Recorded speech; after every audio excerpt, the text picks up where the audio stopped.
Well, thanks to you, Beatriz. PowerPoint.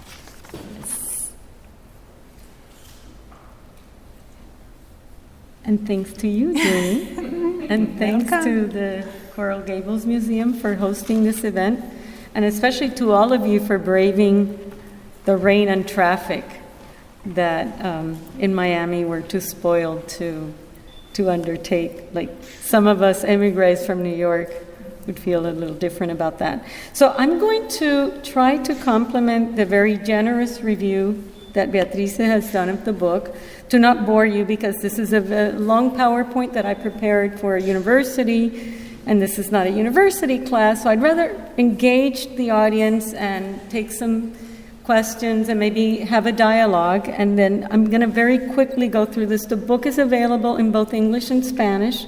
I do want to say we have some on sale here, and there is an error by Amazon that we still can't explain how it happened, but there were some books printed with an English cover and a Spanish interior, and we have some of those for $5 if you want to buy them later, because we have to pay for them anyways, because they did not alter the file. So our file seems to have been hacked, but I'm not going to say something that I'm not sure about. So this is a production by an small think tank with very little resources, but fighting a good fight of information. So that's our asymmetric occupation of the information world. And this is how we wage an asymmetric battle against a gigantic propaganda and influence propaganda, an influence apparatus of the Cuban regime. So I set out to answer this question. This book came about in the strangest of ways through a casual meeting with two leaders of the Venezuelan opposition in New York. And we were talking, and I said, it's very important that you highlight the Cuban role. I've been spending years collecting information. I don't see this a lot. This was back in September of 2018. And they said, yes, we agree, but we have a different crisis every day, humanitarian crisis. And I said, well, let me see what I can put together from my files, et cetera. And when I started to look at the bibliography, it seemed there were a lot of loose pieces, a lot of very good coverage by journalists, both in English and Spanish, most in Spanish, some academic work on very specific aspects of the issue. Very specific, very limited. And of course, some historic material of Cuba's intervention, subversion in Venezuela, in the region, and the world. I had a lot of that in my own library, and I started to assemble this, and this grew from a paper to a book. And I realized how important it was because this has global implications. It's not just about Venezuela and Cuba, and that's important enough and encompasses 40 million people at least. It's important to the region and the world, and that's what I set out to do. And as the investigation progressed, the title changed, because initially it was a question mark, what is Cuba's role in Venezuela? And as I started to amass this and see how extensive, comprehensive, and profound this intervention was, I realized it was an occupation, and that's why the title changed. And an occupation that has real dire implications for the region. So that's just, the chapters. If you have the book, you'll have time to go over this. Let's go, forgive me for going over it very quickly, but I don't want to bore the audience. Again, this is not a class. Let's make it amenable. If you have the chance, hopefully you can read the book. As Beatriz said, this was a big question. I mean, how could a technically bankrupt country like Cuba take over a bigger country like Venezuela, much larger in population, much more developed, with a democracy? Here is a country focused on a model of, central planning that has not worked, that is parasitic. I mean, Cuba can only survive if it has the aid from first the Soviet Union and then Venezuela. How did it accomplish that? And then, that's what the book sets out to describe, how it occupied Venezuela by invitation, really, without firing a shot, and asymmetrically, that is, placing assets in different aspects of society. And Beatriz lays out the information, but there's much more than that. And I was even impressed. I mean, things that I didn't know and we'll get to. So the important thing is that we need to understand first the nature, history, and long-term strategy of the Cuban regime to colonize Venezuela and expand regionally, and also bring this influence to the world. The depth and scope of Cuba's intervention there, and then what is the meat of the matter? Cuba's core competency, the methodology and tactics arisen from its own totalitarian regime that I called soft power and steroids. There's a chapter that I have fun with because core competency is a business management term that I transported it to explain the geopolitics of the situation. So I start with what Beatriz talked about, which is, where does this all come from? What is interesting is that Fidel Castro arrived in Havana in January of 1959, and 15 days later was already in Caracas, invited by students to celebrate the anniversary of the first year of the overthrow of Pérez Jiménez, the longtime dictator of Venezuela. And he has a meeting with Betancourt that I described. That whole chapter is very historic and descriptive. It's fascinating. I learned a lot at doing the research, and I'm still learning. There's a lot more to this. So this was, and I had primary testimony on this issue. I mean, this is not just amassing other bibliographic material. I interviewed more than 30 sources primarily, but there's fascinating information. There are a lot of it in Spanish, a lot of it is not well known. So this merits some more digging. But in essence, the two of them, Castro and Chavez, developed like a synergy of their own radical and grandiose aspirations. I mean, the two personalities are very similar. I talk a little bit about that. Their history is actually similar. But, Fidel Castro derided Hugo Chavez, in private mocked him. He really didn't respect Hugo Chavez. He just needed his resources, his money, and the geostrategic plan was to take over Venezuela, dominate Chavez, and he actually does it. I describe it briefly. This is consolidated over time, and as Chavez develops cancer and falls really sick, that's when he really gives in, because this was an ongoing process. It was gradual. And then, of course, when Nicolás Maduro is placed as the successor, Nicolás Maduro had trained in Cuba, was a Cuban man, loyal to Cuba, and it consolidates the takeover. But this was a secret alliance, and this was not that it developed over time. I explain why I'm convinced this was a plan. It was a plan. At least I identify it for sure, since Chavez stages a coup d'etat in 1992, is put in prison, and that's when he comes into Fidel Castro's direct radar. But of course, there was a military conspiracy, a military civic conspiracy in Venezuelan society, that it was in different aspects of society, but also in the military, to bring about a radical revolution in Venezuela, and Chavez was part of that. I don't think, and I have not come across any material that says he was working for the Cubans. I don't think so. This happened later. But I think in 92, when Chavez does, there's a trial and he gives a speech, and, that's when he comes into Fidel Castro's orbit. And that's when Fidel Castro, when Chavez is pardoned, less than 2 years later, Fidel Castro arranges to have Chavez come invited as a guest to Cuba, and that's when the whole story unfolds. And then apparently, and I believe this is true because you can piece the different pieces together and get to that conclusion, which I did in the English book. And then for the Spanish version, I had a direct testimony that confirmed that, in fact, Fidel convinces Chavez to take over Venezuela, present himself as a candidate for president, and Cuba is going to assist with the election, with secret agents and money, which is something that Cuba had done for decades in Latin America and was very good at doing. And that's how it happened. Of course, Chavez came into the president saying, no, I'm not socialist, but that's what Fidel Castro did in Cuba. And I give a lot of examples of, Fidel Castro in his life talked a lot about this on different occasions, saying, No, we can't tell people what the plan is because the people are not prepared to understand that. So you can, look at the history and quote. One thing about this book is, I tried not to editorialize a lot. So there's a lot of information. The book has 1,600 citations, more than 800 sources. It's all sourced, so the reader can reach different conclusions than I. There are conclusions, of course, and, the information leads me to think this. But I think that the material is good for people who want to have, challenge it with information and, continue the investigation. So that's where, in chapter 3, I laid out, why it's not about the numbers. A lot of the press coverage that you see on Cuba's role in Venezuela is focused on how many Cubans are there in Venezuela.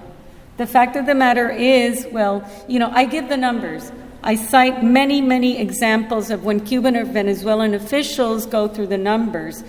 The last numbers that we have is there's around 46,000 Cubans in Venezuela, according to the Cubans. But since I worked on Cuban issues for many years, and economics, etc., none of the data that Cuba ever gives is verifiable, and then they contradict it. So who knows how many Cubans are in Venezuela? I think the only ones who know are the Cubans, and then a very select few, because the Cubans went into Venezuela through different airports, not going through migration controls, through the regions, and they're spread out all over society. The ones in the military wear civilian uniforms, and it's really hard to know. They're all over the place. Even the santeros who are in the ministries are Cuban in many cases. We'll get to that. So the Cubans essentially took over the different ministries, the ports, the agency that produces the IDs, the passports, and this was done through a whole process where the whole economy of Venezuela was integrated with the Cubans, and Cubans were brought in, and there's another chapter that goes into detail about that, to manage companies in Venezuela. Even in food distribution and production, where Cuba can't even feed its people. Venezuela is paying Cuba to, through intermediaries, import medication, import foodstuffs. I mean, it's a subsidy for Cuba and a way of domination. It's fascinating to do that. Then the whole, thing of how Cuba established control of the military, because I think there's two essential elements to the control. One is information, as Beatriz focused on. The other one is in the military. And Cuba used its own model of control of its own system, although there's a lot of differences, but it works. And one is to buy the loyalties. So you put in generals in control. First, it was political. You divide the country in, and you're the governor of this and the mayor of that, and you started to see the militarization of the political life and society. And then you started to see the generals put in charge of all the industries and the companies. So it's creating loyalties. So you have a lot to lose if you give it up, right? And then, of course, the final thing is, and this took years to get to the point where it is today, where the Cubans' military counterintelligence model has been transcribed to Venezuela, and that's where that's where they really have a grip with surveillance, repression, at first with ideological and political indoctrination and purges of the military, but they really do have an exercise of control, and that's why people say, well, why doesn't the military rise? Well, that's the reason. This model does work. And then, of course, the security apparatus and the civilian aspects of it. It's all over society. There's a section on the colectivos that I had written about in 2014 that fascinated me at the time. I did a lot more work on that. Those are the motorized paramilitaries. But there's another body in Venezuela that is not talked about a lot, which is the Frente Francisco Miranda of young people that was created between Chavez and Fidel. This was announced, publicly. And it's young people who were indoctrinated and trained in Cuba, not just politically, but militarily, that are all over society. And that's the Taliban of Venezuela. Of course, you see a lot of news in English and Spanish on the torture and interrogation of opponents, of the military. That's controlled, a lot of it, by Cuba. And then there's two elements that I identified that were salient in terms of changing Venezuelan society. One was, of course, the social missions, the doctors, trainers, sports trainers, teachers that were brought in the tens of thousands to Venezuela starting in 2002, 2003 is when it started, and then it reached its peak. And now, according to Cuba, it's like around 30,000 Cubans are there in social missions.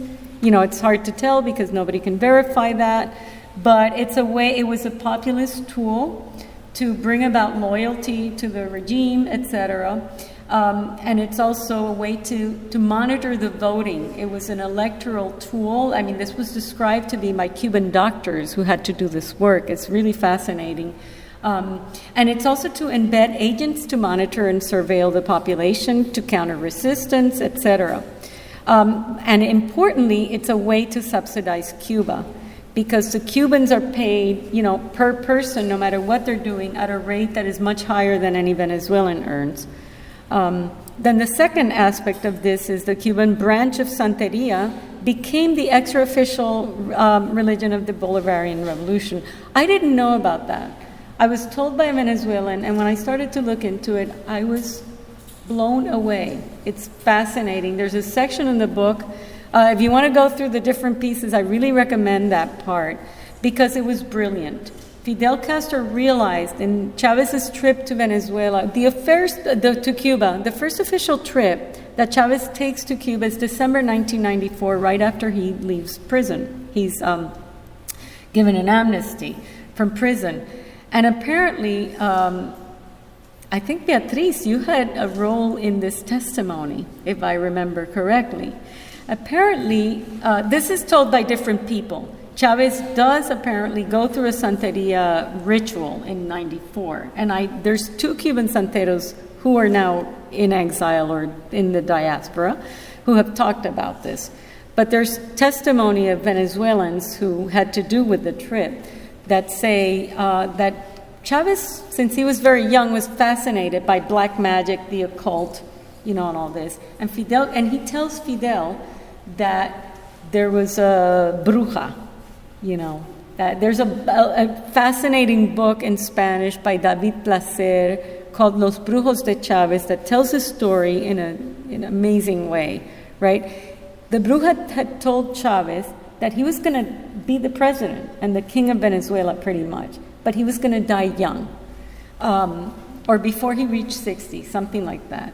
So Chavez tells Fidel, and Fidel says, don't worry, we have Santeros here that can do a ritual and, you know, save you and whatever. And he devises the Cuban Santeria as a way to manipulate Chavez. But there's also a way to embed agents, and they start bringing the top brass of the military, people in the government, to Cuba to be inducted into Cuban Santeria and start to bring Cuban Santeros or agents as Santeros to go into all of Venezuelan ministries and agencies to monitor society and control. And a Cuban Santero who had to do with this explained it to me. And, you know, it's a really fascinating way to dominate a society. Because not like a traditional religion where you have a hierarchy and you have dogmas and stuff, the Santero can tell you anything. Can say, you know, go home, sell everything and give it to the poor, or, you know, do this or do that. And, you know, you have no way of controlling this. And in Cuban Santeria, I have known for many years, is heavily infiltrated by the government. So this also fosters a cultural transformation that changes society from the traditional ways, traditional religions, to something, you know, a lot more controllable by the new regime. So then, you know, we have the chapter 5 talks all about the cyber occupation, the control of data, the fatherland card, that people do need to get gasoline, to get food, to get through the social programs. The control is so effective by Cuba. All of these source codes are managed by Cuba. And I had very important primary sources, people who were involved in this program from the start, who traveled with the Cubans, Venezuelans who traveled with the Cubans, etc. The fatherland identity cards, these databases are in Venezuela. There's even a database that has the blood type of Venezuelans and how they control, how they affect cyber repression by, there's special programs that monitor dissidents, members of the military, celebrities, etc., who they're communicating with social media. It's very sophisticated. That was pretty amazing. And of course, then there's a submarine fiber optic cable that got a lot of news. And, you know, Cuba had said originally that this cable was, you know, a way of Venezuela in helping Cubans achieve data, you know, for less money and higher speeds. And then they said, oh, no, it didn't work. Well, it did work. It is doing what it was meant to do, which is control information in real time. Of course, it did not get transported to the Cuban people with cheaper data and, you know, quicker data. Then I describe how, this is one of my favorite chapters, but, you know, it's a little bit more academic. But I think it's really important because if you don't understand where this is coming from, you might believe this conspiracy cannot be. You know, how can this be? Well, I had identified way back in 2013 that the whole design has to do with Antonio Gramsci, the Italian neo-Marxist, and his theories of cultural hegemony. But that was a deduction of mine, having studied, you know, political science and stuff, and looking at, for example, the use of crime and colectivos that didn't jive with the way an authoritarian system normally controls crime a lot. And in Venezuela, it was the opposite. And that's when I started to think, wait, this is Gramscian. And then, of course, you know, when you look at the change in Cuba in 1989, 90, 92, when there is the end of Soviet communism and the end of Soviet support for the Cuban regime, which was massive, how does Fidel Castro survive? He was the lone survivor of all of the East Central Soviet satellites. How did he do it? He devised a new way of maintaining and gaining power, which is he created the Foro de Sao Paulo with the help of Lula da Silva, who was then the head of the Partido Trabajadores of Brazil, who then became president. But this was Fidel's brainchild. And in the English book that I wrote and published, I think it was August 1st of last year, I didn't have a direct testimony to validate that. Well, I found one. Out of the blue, and by coincidence, somebody who was very close to Fidel Castro said, around that time, Fidel Castro came to this person who was seeing Fidel Castro a lot at the time. It's in the book, it's described, I'm not going to get into the details, and brought a book by Gramsci and says, this is the new Bible. And because it's obvious. What does Gramsci propose, which is different than the traditional Marxist theory? To take over society through the culture, through the institutions, through the family, through religion, the schools, etc.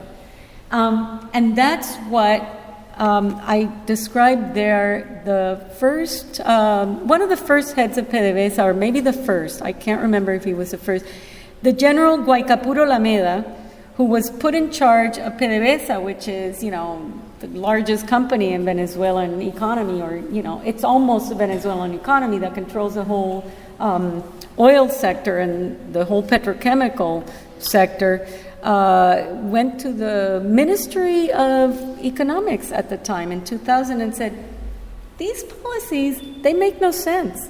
What is going on here? He said, no, you don't understand. This is a plan for the radical transformation of Venezuelan society over 3 generations. This is, this is the way we're going to do this. And Chavez sends Guaycapuro Lameda to Cuba for an indoctrination or an induction into the new radical theory by Fidel Castro himself. And Guaycapuro Lameda has given several interviews on this, which are fascinating. They're cited in the book, and everybody should read what he calls Fidel Castro's recipe. He names it, La Receta de Fidel. It's fascinating. I really recommend it. We don't have no time to get into it. We could spend the whole day here doing this. But the whole idea of putting Gramsci together and this whole Foro de Sao Paulo brainchild was, okay, to do away with the prior way of achieving power was through armed insurrection that Cuba had fomented in the region and all over the world. If you know about Cuba's interventions in Africa, which, you know, in the beginning of the book I get into that and Castro's plans.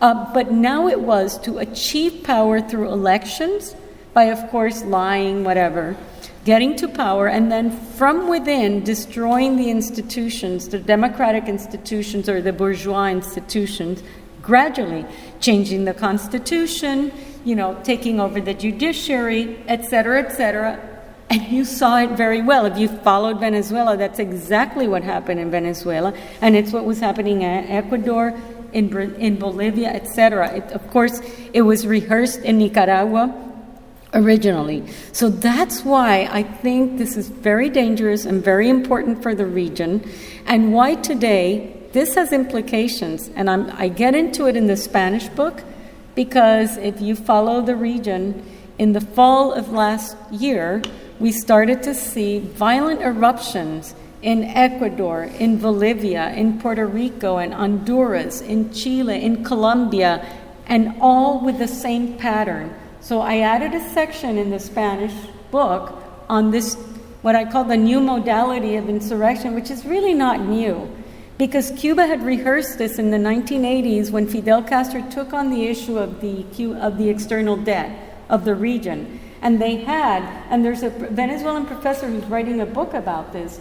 Fascinating. I don't know if you followed the Caracazo, the Meridazo, you know, there were insurrections in many, many cities of Latin America, and it was with the same pattern. So I think this was rehearsed back then. And there's also a professor that I encountered that has written about this, Thais Peñalver, who is Venezuelan, and she's followed these issues. So when you start to put the pieces together, wow, I mean, it makes total sense. And when you look at what's happening in the region, you know, of course, there's a chapter where I describe how Cuba has worked since the start of the regime, since 1959, not only to subvert countries through armed insurrections, but through the infiltration of agents and the capture of agents of influence and direct agents of Cuba in all of these societies. You know, in academia, in the media, in government. We could write books about that. I named some of them. So, you know, these have been from the start ready to, at the order of Cuba, go in and, you know, take over 12 subway stations and destroy them like they did in Chile. Or I don't know how many, but they were all at the same time with the same methodology. And I think what's going on in Chile is clearly an aspect of this. And I do think that it's because this new model that was developed to take over these societies gradually had several structural deficiencies. Number one, it required a lot of money, and Venezuela has run out of money. Number two, it requires to put into place the totalitarian control of society over time. And in Venezuela, they have not been able to do that. I mean, maybe they're making progress, okay? But that was not done like it was done in Cuba initially very quickly. So then you see what happens. In 2015, for example, there were, at my count, 11 presidents of Latin America and the Caribbean, at least 11, because I didn't count all of the little Caribbean islands, were part of the Foro de Sao Paulo. They were at the peak, at the height of their power and domination, and Fidel Castro was gloating about this. I mean, you can pick it up in the media, in Cuban media. Then what happened? And I describe it in the book. You started to see some of those governments fall. Brazil, Argentina, Chile, Peru, etc. And that's at the same time that the economic downturn of Venezuela and the price of oil collapses. So you see a very big change. So what I think they've done, and I don't think they've done it, they've said they've done it. And I quote it in the book, in the Spanish version. The new Grupo de Puebla is the new model. And these new insurgencies is the new way to take over countries. So it's going to be very interesting to see what happens. These chapters describe how they did the economic integration. They even integrated the laws and the judiciary. There's Cuban police has the ability to initiate processes in Venezuela, etc. I mean, I get into this. Then there's a chapter that describes this you're reading about a lot in the press, and that's good, alerting people to what's been happening, but this has been happening for years. Cuba used its networks of allies with Iran, China, North Korea, and brought it in, the narco-guerrillas, the Colombians. There's a lot of that in the book, okay? What do they share? These people share the same goals, which is to destroy capitalist, free market democracies and challenge the hegemony of the United States and create a multipolar world that challenges U.S. power. Internally, and this is one thing that I think failed in the Venezuelan process, these are predatory regimes. So Cuba took to Venezuela the same formula that it has used, socialism and central planning for the masses. The scarcity, the lines, the rationing, and excessive privileges for the upper elite that creates loyalty, and cements them in power. But in Venezuela, they took the plunder of the nation to probably, incredible. I think it hasn't been seen in the history of the planet what the Venezuelan elite has stolen from the country, which is also puts it into question the model. But you've seen that same formula in the other countries. But that criminal network and the way that they do business with extra-regional allies, what does it guarantee? It guarantees financial resources and other resources, not just financial, logistical, geostrategic, and military coordination. Shared intelligence is very important.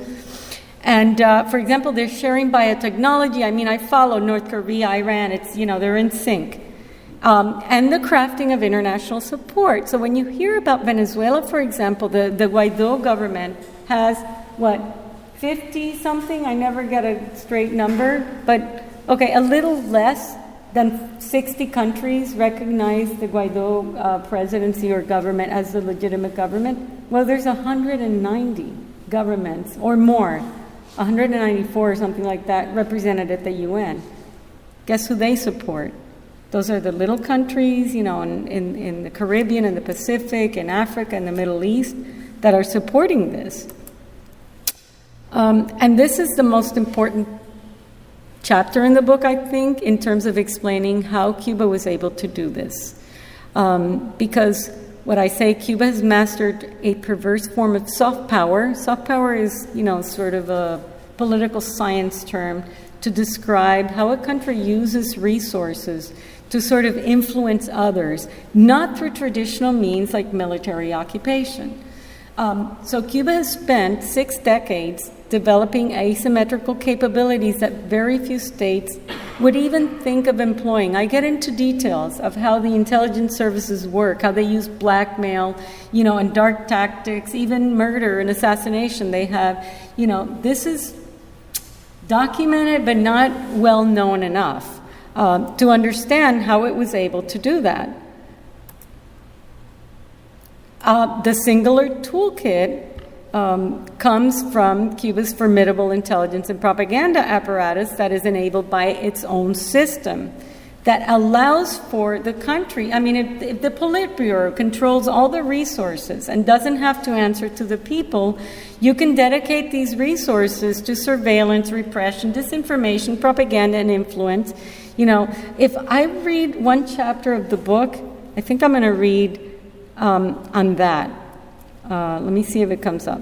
And it says, Cuba's core competency, its main comparative advantage, is rooted in the centralized command and control nature of its totalitarian system.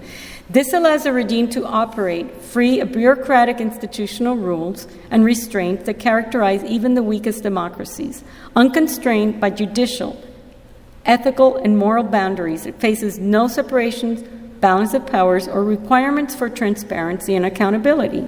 The Cuban Politburo and Communist Party leadership has absolute power to strategize with great consistency as well as ample flexibility to use even the most unsavory tactics.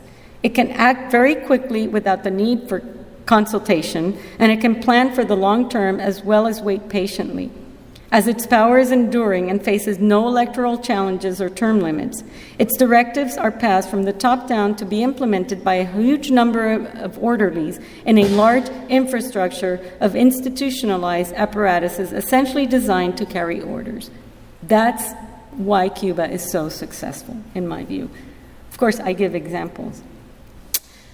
I get into some of the pernicious taxes of Cuba's unique brand that is actually already happening with Venezuela, like the forced migration and the remittances and other things that come from that.